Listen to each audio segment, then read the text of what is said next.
Bem-vindos ao Singular, um programa de entrevista aqui na Diário Domingo TV.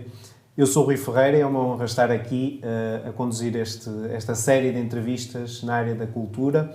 E como primeira convidada temos a doutora Isabel Silva, a quem agradeço muito estar aqui connosco. A doutora Isabel é diretora do Museu Dom Diogo de Sousa, fez em maio 30 anos, e desde 2013 também diretora do Museu dos Biscainhos. Portanto, não poderíamos começar de uma forma melhor. Doutora Isabel, muito bem-vinda. É uma honra estar aqui consigo hoje.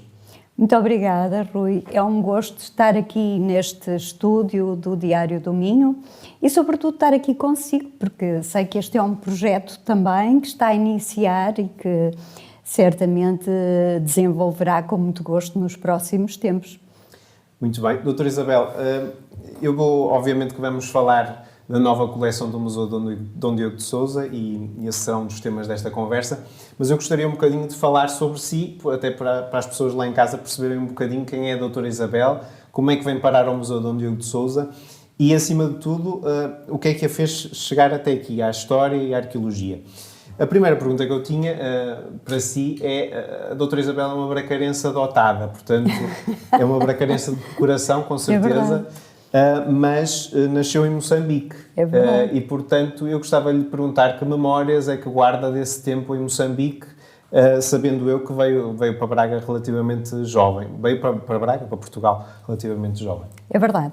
Eu nasci em Moçambique em 1958 e essa é para mim... Moçambique continua a ser o meu chão, o meu lugar, digamos, de afeto e de regresso permanente e constante, não é? Porque guardo exatamente desse lugar e desse país muitas memórias. Cresci a brincar com meninos muito diversos, a subir às mangueiras e a comermos mangas verdes com sal. Nasci num ambiente multicultural, verdadeiramente, e que hoje revisito sempre com muito encanto e que vou, de facto, aprendendo e descobrindo como adulta, não é? E essa é dos privilégios que eu considero ter na vida, é ter esse lugar sempre de referência, porque ajuda-nos também a sermos resilientes, a olharmos para a vida com um outro sentido, muito mais liberto, muito mais vasto, não nos deixarmos enredar nos problemas do cotidiano, porque na verdade são mundos que obrigam a uma grande resiliência, uma alegria de viver também. E isso dá-nos uma outra dimensão da vida e das coisas, não é? Com que idade é que a doutora Isabel veio para Portugal? Vim para Portugal, tinha 17 anos, portanto estava praticamente a terminar o liceu. Aliás, vim terminar, exatamente, com a descolonização, vim terminar o liceu ao Porto, depois ingressei na Faculdade de Letras do Porto e fiz o curso de História, não é? É verdade, e essa era uma das questões que eu também lhe tinha que fazer, que era... licenciei-se em História em 1980, mas porquê a História? Sempre a fascinou a... Eu sempre gostei e sobretudo por esta dimensão. Eu acho que a História nos dá verdadeiramente a dimensão da vida e do homem e nos ajuda também a olhar para as coisas numa perspectiva ampla, a percebermos também a evolução do mundo e a nossa própria evolução, não é? Enquanto pessoas, e isso sempre me fascinou. Não é?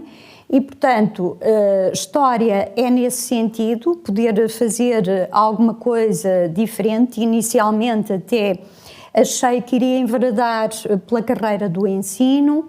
Entretanto, quando fui para a faculdade, comecei a contactar com o mundo da arqueologia, tive professores que me inspiraram também nesse caminho e nesse novo trabalho, não é? E, portanto, quando acabei o curso, comecei efetivamente por dar aulas aqui no Liceu Sá de Miranda, em Braga. Foi, de facto, o lugar onde comecei a trabalhar, no dia 21 de outubro de 1980. Mais tarde, portanto, em 85, ingresso realmente no museu e, antes disso, ainda trabalhei há alguns anos no Serviço Regional de Arqueologia, que tinha na altura esta missão da carta arqueológica, da classificação de imóveis, porque na altura estava tudo ainda muito por fazer ao nível do conhecimento arqueológico na região, não é? E, portanto, esse trabalho também para mim foi muito enriquecedor, conheci muita coisa, tive o privilégio de conhecer muita gente, muitos sítios arqueológicos que hoje estão valorizados, e isso foi também uma experiência muito enriquecedora para mim, não é? Exatamente, passa do ensino, tem essa breve passagem pelo ensino para a arqueologia. Porquê a arqueologia? O que é que a fascinou na arqueologia? Porque realmente havia muito para fazer e era uma dimensão totalmente nova, não é? Esta ligação com a terra, a noção que nós na altura tínhamos que a arqueologia podia ser de facto uma riqueza para a região em termos de desenvolvimento, não é? Enquanto valor patrimonial, identitário e gerador de uma série de outras atividades e de todo um movimento social, económico, etc., não é? E por ser uma geração também pioneira ao nível da investigação arqueológica, tudo isso me fascinou e realmente essa possibilidade de fazermos alguma coisa novo, diferente, tentar outras vias, foi aquilo que me fez escolher ir para uma entidade de caráter patrimonial na altura, não é? Muito bem. E vem parar à Comissão Instaladora do Museu Regional de Arqueologia Dom Diogo de Sousa, que era um museu que já tinha sido fundado em 1918, mas que ainda, para o público em geral, não era propriamente um museu, não é? Já existia, já tinha os seus serviços, mas... Sem dúvida. Fazíamos um trabalho importante no apoio à investigação científica, nos primórdios da conservação e restauro, de apoio à mediação.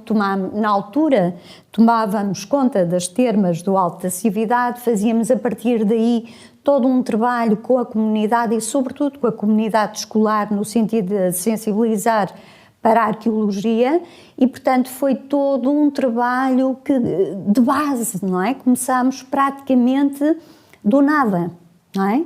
Até chegarmos àquilo que, de facto, hoje as pessoas reconhecem e conhecem do museu, não é? Acha que hoje em dia os bracarenses já estão mais sensibilizados para a relevância do seu passado, nomeadamente do período romano? Acha que o trabalho do Museu Dom Diogo de Sousa e de outras entidades tem ajudado? Eu acho que, de facto, houve aqui um trabalho conjunto por parte do Museu, da Universidade do Minho, sobretudo da Unidade de Arqueologia da Universidade do Minho, do município de Braga, houve aqui, e depois da própria comunidade que se envolveu nestes processos, não é? Houve aqui um crescimento sustentado em torno daquela que é a nossa identidade mais antiga, não é? E que hoje é um fator também de riqueza, de encontro da própria cidade, não é? Quer a nível social, quer a nível económico, e isso, de facto, permite-nos perceber que foi feito um caminho muito longo, consistente e que hoje tem ainda certamente muito para dar à cidade, à comunidade, não é? Exatamente. Aliás, Brácara Augusta continua entre nós e continua a ser descoberta todos os dias. Sem dúvida. Mas antes de Brácara Augusta tivemos os castros, e o Museu Dom Diogo de Sousa também começa essa história pela Idade do Ferro, pela Idade do Bronze, tendo também um espólio desse período. Temos uma coleção que continua a ser uma coleção de referência para este período arqueológico, para nós e para a própria Galiza, não é? Continuamos a apoiar muitos projetos neste âmbito da valorização do património dos povoados fortificados, porque não há dúvida que se há traço marcante na paisagem ao nível da região norte e da Galiza, é exatamente aquilo que podemos considerar uma rede de povoados fortificados, a rede dos castros, porque têm de facto uma presença na paisagem e são sítios que têm vindo a ser sistematicamente valorizados e estudados. E isto dá a este conjunto patrimonial, a esta rede de castros, um valor acrescentado em termos turísticos, em termos de conhecimento e também da valorização das próprias comunidades envolventes, que é ainda hoje notável, não é? E que eu espero que se possa vir a ampliar nos próximos anos. Cingindo-nos aqui ao território de Braga, estão identificados cerca de 2 dezenas de castros ou citâneas anteriores à chegada dos romanos. Há até 3 deles que estão classificados como imóvel de interesse público e um deles como monumento nacional. Apesar disso, além do que temos no Museu Dom Diogo de Sousa e no Museu Pio XII também, não temos ainda perspectivas de musealização desses espaços para que o público possa conhecer melhor esse seu passado que continua a estar, de certa maneira, oculto. Há um problema de base que as pessoas não têm consciência, naturalmente, e que se prende muitas vezes com a propriedade da terra. Porque estes povoados fortificados integravam dezenas de pequenas parcelas de propriedade privada. E o que aconteceu naqueles que foram e que são já classificados como monumentos e que estão sob já a jurisdição de uma entidade pública, seja ela local ou outra, houve todo um processo de aquisição dos terrenos para que isso pudesse acontecer, porque o processo de classificação e a integração na própria rede de castros pressupõe esse trabalho prévio, que não é fácil, porque, por muito estranho que pareça, há uma grande indefinição relativamente a limites de propriedade, houve perda de informação, digamos, geracional nas próprias famílias, que hoje criam alguma indefinição em torno de quem é o proprietário de determinadas parcelas, não é? E tudo isto é um processo muito complexo, árduo em termos de tempo e de trabalho que absorve, não é? E que nem sempre é fácil de se concluir, não é? E este, de facto, é um dos grandes óbices ainda a que provavelmente esta rede de castros tenha avançado com mais celeridade e se tenha imposto por si própria, não é? Exatamente. Além do... Eu falava do Monumento Nacional, é precisamente o Castro de Monte Redondo, que é em Guisande, mas no Museu de Dom Diogo de Sousa também temos um Monumento Nacional classificado, que é o conjunto de miliários que o arcebispo Dom Diogo de Sousa, que dá nome ao museu, e por isso também dá nome ao museu, reuniu de frente à Capela de Santana, que era na atual Avenida Central. Exatamente. Portanto, doutora Isabel, o museu chama-se Dom Diogo de Sousa e é uma belíssima homenagem àquela que é a principal figura da história de Braga, pela sua sensibilidade para a arqueologia num tempo em que o Renascimento fez revalorizar a herança romana, mas há uma outra figura que o museu também poderia ter homenageado no seu nome. Eu sei que é muito difícil hoje em dia fazer essa conjeturação, mas é uma figura que lutou pela criação do Museu Arqueológico em Braga, que morreu sem esse Museu Arqueológico e por causa disso também ficámos sem o espólio que ele reuniu. E eu falo do Albano Belino, que comemoramos há dias os 115 anos da sua morte, e portanto eu colocava-lhe a questão: acha que o nome do museu está bem entregue ao Dom Diogo de Sousa ou que o Albano Belino merecia também a ser recordado, ser sublinhado de alguma forma? Sim, sem dúvida, é uma questão pertinente que o Rui coloca, não é? Albano Belino será sempre também uma figura incontornável no desenvolvimento da arqueologia em Braga, não é? Por circunstâncias de natureza histórica, enfim, as coisas seguiram também outros rumos, não é? Agora, é um facto que o museu, dentro da sua coleção, e porque esta designação e esta atribuição do nome de Dom Diogo de Sousa já vem de 1918, não é? Esta figura foi incontornável e esta associação da criação do museu a Dom Diogo de Sousa terá certamente tido para os bracarenses também um sinal muito forte e um significado muito particular na altura em que o museu foi criado, não é? E, portanto, isto não desmerece Albano Belino, o trabalho dele continua a ser meritório, toda a informação, todo o acervo que ele deixou. Agora, as circunstâncias históricas às vezes também conduzem as instituições e as comunidades de alguma forma, não é? E suponho que foi um bocadinho este aqui o caso, não é? Exatamente. No espólio fundacional do Museu Dom Diogo de Sousa estava uma peça fundamental para Braga, que é o túmulo do São Martinho de Dume. Hoje temos uma réplica na coleção do museu, entretanto o túmulo foi devolvido a Dume e tem lá hoje um núcleo museológico também que explora também essa peça e as ruínas que lá existem.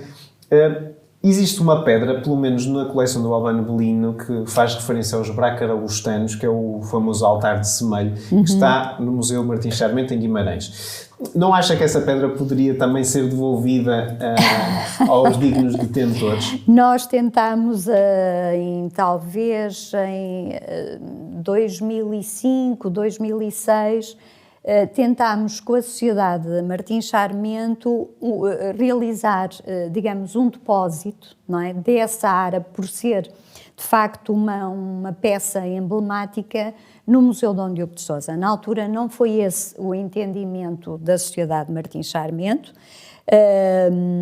Depois disso, bom, a ara continua na Sociedade. E hoje talvez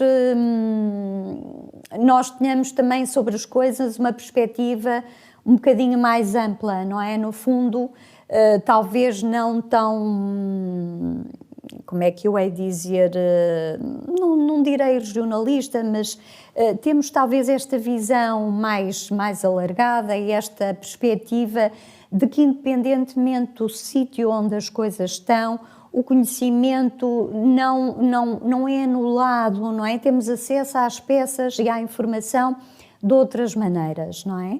Temos uma ótima colaboração com a Sociedade Martim Charmento, trabalhamos na requalificação também do seu próprio museu, temos uma colaboração, uma disponibilidade permanente e quem sabe, não é? Um dia até não encontramos aqui outras formas também de valorizar a informação que no fundo partilhamos e que é comum também à cidade, não é? Exatamente, e por falar nisso, na partilha do conhecimento da cidade, além do Museu Dom Diogo de Sousa, temos outros espaços museológicos que exploram a arqueologia, nomeadamente o Museu Pio XII, que também tem uma coleção de arqueologia muito importante, e os núcleos museológicos que o município de Braga gera, portanto a Fonte do Ídolo, as Termas Romanas do Alta Cividade, e a Domus da Escola Velha da Sé. Ainda há outros em perspectiva para serem musealizados. Não se exigiria, é certo que já é um trabalho em equipa, é verdade, mas se alguém quiser vir a Braga para conhecer o período romano, poderá, por exemplo, comprar um bilhete e visitar esses sítios todos e ser acompanhado por um guia especializado que o informe precisamente sobre esse passado de Bracarausta, ou terão que fazer a visita separadamente e de alguma forma autónoma? Em termos de mediação, fazer a visita conjunta é possível, pagar um até bilhete, exatamente, não é?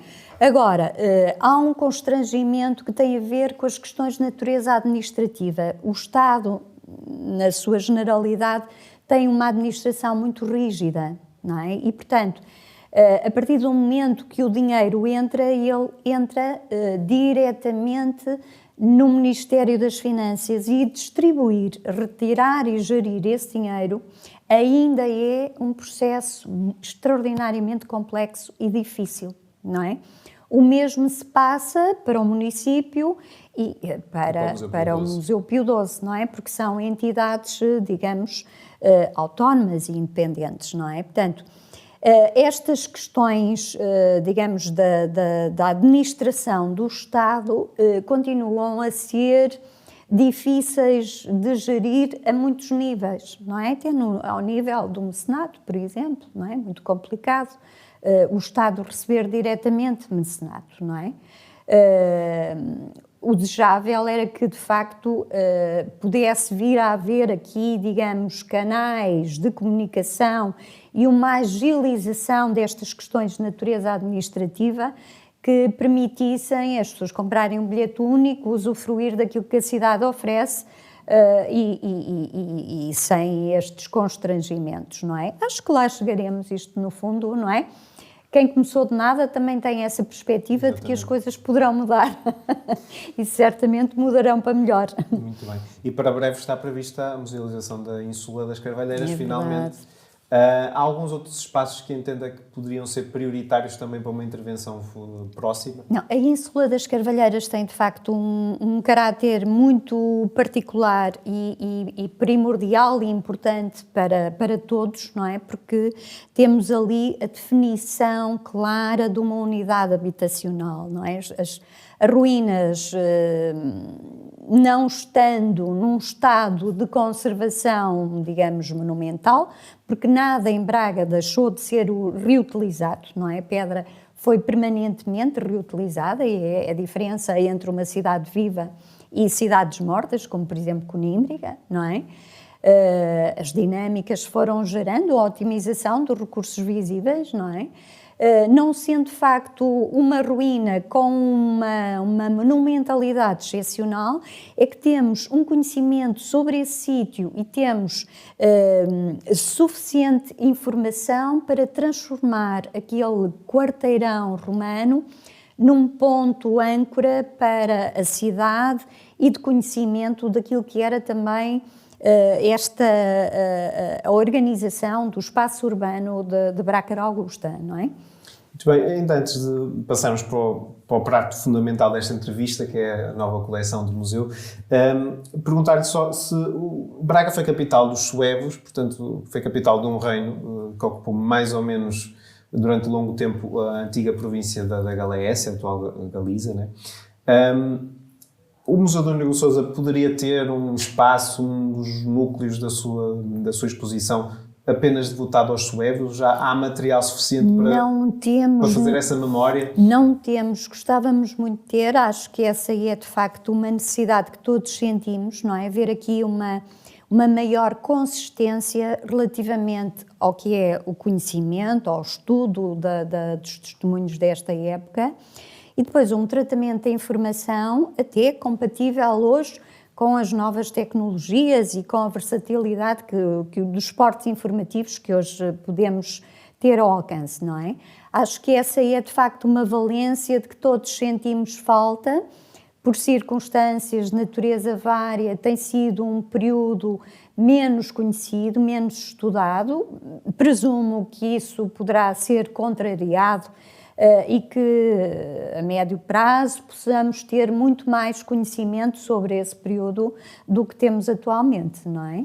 Muito bem, a doutora Isabel está 30 anos depois de estar na direção do Museu Dom Diogo de Sousa, estará a pouco tempo de completar a sua missão e, portanto, acha que fecha com chave de ouro com esta doação, o museu que completou 100 anos em 2018, e tem esta magnífica doação, inesperada certamente, que enriquece sobremaneira a sua exposição. Acha que isso é fechar com chave de ouro? E já agora, qual é a importância que esta coleção adquire para o museu na atualidade? Sob um ponto de vista pessoal, eu diria que para mim, talvez, digamos, fatores mais importante para mim é, sobretudo, ter a consciência de que fiz o melhor que podia. E que, mesmo perante circunstâncias adversas, nunca desisti e nunca desistimos enquanto equipa, até porque o trabalho do museu só se entende no âmbito dessa equipa, nunca desistimos de atingir os objetivos a que nos propusemos, não é? E fizemos, de facto, um longo caminho e, em relação a isso, sinto uma imensa tranquilidade. Agora, esta coleção realmente foi muito interessante porque tem uma outra vertente que para nós é diferenciada. Para já tem uma imensa carga afetiva. Receber de um casal, por sinal, alemão, nacionalidade alemã, residente em Setúbal. Uma coleção que foi constituída ao longo da sua própria vida, não é? Portanto, enquanto casal, uma vida que partilharam em comum, com uma enorme paixão pela arte, pela arqueologia, com memórias de viagens, de amigos, enfim, toda uma circunstância de uma imensa carga afetiva, não é? Receber uma coleção destas traz também um sinal de confiança que nos é particularmente grato, não é? Não recebemos só uma coleção de peças arqueológicas, recebemos também um legado com imenso afeto, não é? E isso gera também um compromisso e um comprometimento, não é? Muito claro na valorização também desta memória, deste legado, não é? Para nós foi inusitado, não estávamos à espera que isto acontecesse. Foi muito interessante quando um dia cheguei ao museu e tinha um cartãozinho deste casal, que pensei que gostaria de precisar alguma informação relativamente à visita que tinha feito ao museu, e a partir daí se desenvolveu uma conversa em que, de facto, os senhores formalizaram o seu gosto por doar ao museu uma coleção pessoal, que não tínhamos na altura a noção da dimensão que tinha, não é?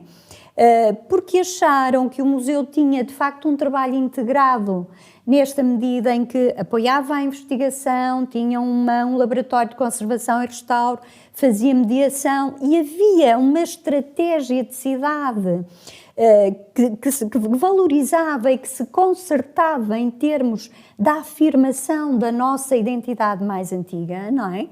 E os senhores identificaram isso e reconheceram esse mérito e esse trabalho de equipe, não é?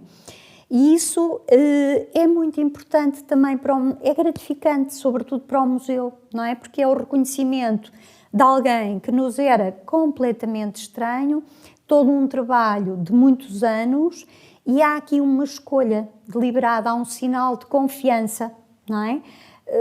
De um legado que é carregado de afeto e carregado de memórias, não é? Para quem nos estiver a ouvir em casa e ainda não tiver ido ao Museu de Dom Diogo de Sousa visitar esta nova coleção, a doutora Isabel consegue descrever basicamente quais são os principais elementos, os mais surpreendentes, porque de facto é uma coleção que não se cinge nem sequer só aos romanos, tem ali um conjunto muito significativo de outros períodos e de outras épocas e de outros povos. É uma coleção constituída por 300 peças que vão desde o período etrusco, grego, romano, algumas peças egípcias, que de facto se distinguem porque são verdadeiras obras de arte, porque têm imensas representações da figura humana, o que cria uma empatia e uma proximidade com o visitante muito grande, e que é uma coleção que nós rapidamente nos conectamos, porque nos lembra aquilo que aprendemos nos manuais escolares. É uma referência de algo que nos vem dos primórdios da nossa própria formação escolar, não é? E que não exige, se calhar, o mesmo esforço de conceptualização que exige a coleção primitiva do Museu Dom Diogo de Sousa, portanto, a coleção maiormente de Brácara Augusta, não é? Porque, de facto, o sentido universal da arte está muito presente e, portanto, identificamos-nos imediatamente pelo afeto, pela representação da figura humana, pela dinâmica da expressão plástica, não é? Há aqui um movimento mais emocional, muito mais afetivo, que nos prende àquela coleção, que tem imensas esculturas, que tem a particularidade de ter uma figura que é particularmente grata aos bracarenses, que é um busto do Imperador Augusto, que foi comprado expressamente para oferecer a Braga e ao museu, já depois da coleção ter sido doada, não é? E isto também é para nós muito gratificante e mostra também este reconhecimento e o afeto do próprio casal para com a cidade a quem doou a sua coleção, não é? Cria aqui um vínculo se quisermos, entre eles o museu e a cidade de Braga, não é? Através daquela peça que é para todos nós, de um significado extraordinário, que é emblemática, não é, para todos nós e que é particularmente bonita, porque tem, de facto, é uma escultura, é um busto em mármore branco, com um trabalho extremamente cuidado e delicado. Muito bem. E certamente que todos os bracarobustanos que nos estão a ouvir têm que visitar esta coleção para, pelo menos para contemplar essa imagem. Doutora Isabel, o museu, antes de passarmos aos Biscainhos, o Museu Dom Diogo de Sousa, para os bracarenses, não é apenas um museu, um sítio onde tem um conjunto de peças que podem vislumbrar. É um verdadeiro centro cultural onde tudo o que pode acontecer, estando verdadeiramente ao serviço da cidade. Isto representa também, podemos dizer, um novo conceito daquilo que deve ser um museu nos dias de hoje, que é um conceito que se veio discutindo também a nível académico. O que é um museu hoje? O que é que deve ser um museu hoje para uma cidade? Olha, ontem esteve no museu um visitante que me disse uma coisa muito engraçada. O senhor tinha nacionalidade brasileira e disse-me, sabe, há um poeta brasileiro que diz isto: o museu é um tempo que se faz casa. E eu acho que, de facto, aquele museu é casa de todos nós, é um ponto de encontro. Sempre lutamos para que esta noção do museu como um ponto de encontro, um lugar central da cidade ou da comunidade, fosse possível. E, de facto, hoje olhamos para a atividade que temos e congratulamos-nos por isso. As pessoas vão ao museu para se encontrar com amigos, para almoçar, para ir simplesmente à loja, para ir ao jardim, para ir ao teatro, para ouvir música, para fazer um concerto, para apresentar um colóquio, para apresentar projetos sociais. E, de facto, estamos no centro da vida da cidade. E essa sempre foi uma das grandes preocupações, sempre foi um dos aspectos que procurámos afirmar, e essa é, de facto, hoje, digamos, um dos aspectos com que nos congratulamos, não é? É, de facto, perceber que há uma enorme dinâmica à volta daquele espaço, independentemente das questões de índole patrimonial. Muito bem, então, entretanto, a doutora Isabel, em 2013, passa a assumir também o Museu dos Biscainhos, numa altura em que se fundiram por razões financeiras as duas direções. O Museu dos Biscainhos é bastante diferente do Museu Dom Diogo de Sousa, aliás, também é mais recente, é dos anos 70, de 78, e pretende reproduzir uma casa senhorial minhota a partir de um edifício histórico, emblemático para o barroco bracarense. Como é a sua missão no Museu dos Biscainhos e que expectativas é que tem também para o futuro próximo, uma vez que foram anunciadas obras recentemente no espaço do museu? Temos, digamos, duas grandes linhas que nos norteiam na gestão deste conjunto de espaços.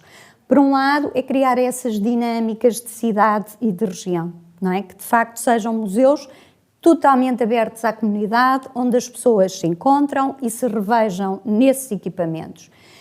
Segundo aspecto, esta questão da valorização e da preservação patrimonial, num lado e do outro, é clara esta nossa preocupação em preservar e valorizar o património do Estado, que está, de facto, à nossa guarda e à guarda da cidade, não é? E, nesse sentido, procuramos, desenvolver um trabalho diário constante dentro deste âmbito, dentro deste espírito, e neste momento temos, de facto, o gosto de ver praticamente iniciar, ainda este ano vamos instalar o estaleiro para iniciar as obras de remodelação das coberturas do Museu dos Biscainhos, não é? É uma intervenção de monta complexa, muito complexa, porque é uma casa com digamos, um pano de telhados todo ele muito complexo, muito imbricado.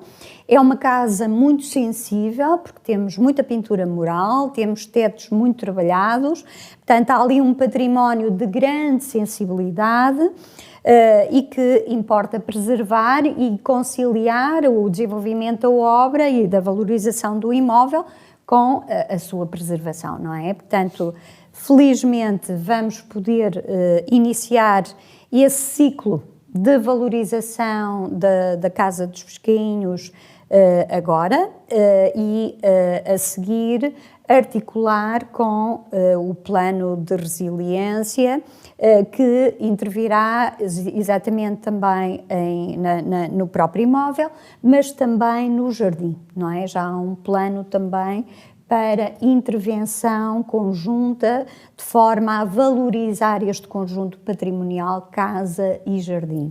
Muito bem, o jardim que é, aliás, o principal tesouro que existe no Museu dos Biscainhos. Sem dúvida. E o nosso tempo está a terminar, mas eu não queria deixar de lhe perguntar, antes de terminarmos, quando é que os bracarenses poderão beneficiar, de facto, de todo o palácio, de toda a Casa dos Biscainhos, na sua plenitude, uma vez que há uma fatia da casa que continua ausente do percurso museológico?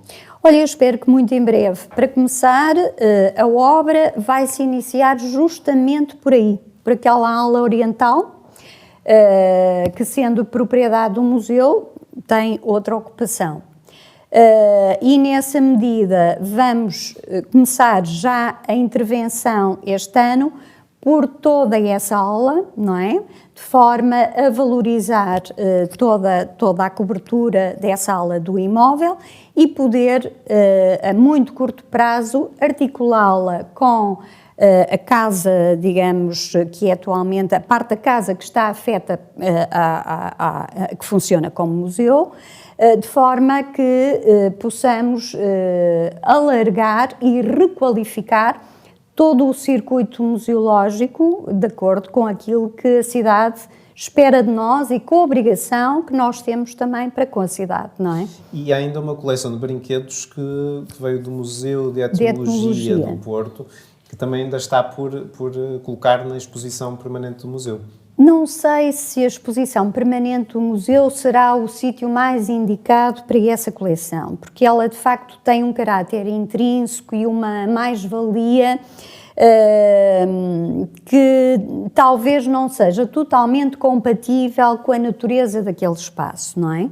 Mereceria ter um enquadramento diferenciado, da mesma forma que a Casa dos Pescainhos também tem que ter uma narrativa muito mais consistente em torno desta época do período barroco e do neoclassicismo, não é? Portanto, eu espero que no âmbito da rede portuguesa de museus seja encontrado, de facto, uma solução mais interessante para valorizar essa coleção de brinquedo que é também excepcional e para valorizar o imóvel e todo o acervo dos Pescainhos, que também é notável e que tem uma identidade sólida e consistente e que importa, não é, continuar a valorizar. Muito bem, doutora Isabel, muito obrigado. Foi a primeira entrevistada deste singular que vai marcar a televisão do Diário do Minho e, portanto, foi um privilégio e muitas felicidades também para o Museu Dom Diogo de Sousa e para o Museu dos Biscainhos e para a sua missão. Muito obrigada, Rui. O privilégio é meu e poder desenvolver este trabalho consigo é também muito gosto que temos nisso, não é? Que tenho nisso pessoalmente e desejo-lhe também maior êxito para este programa que agora está a iniciar. Muito bem, muito obrigado, doutora Isabel. Obrigado a quem nos acompanhou e no próximo mês teremos mais um convidado da cultura bracarense aqui connosco neste singular. Até à próxima.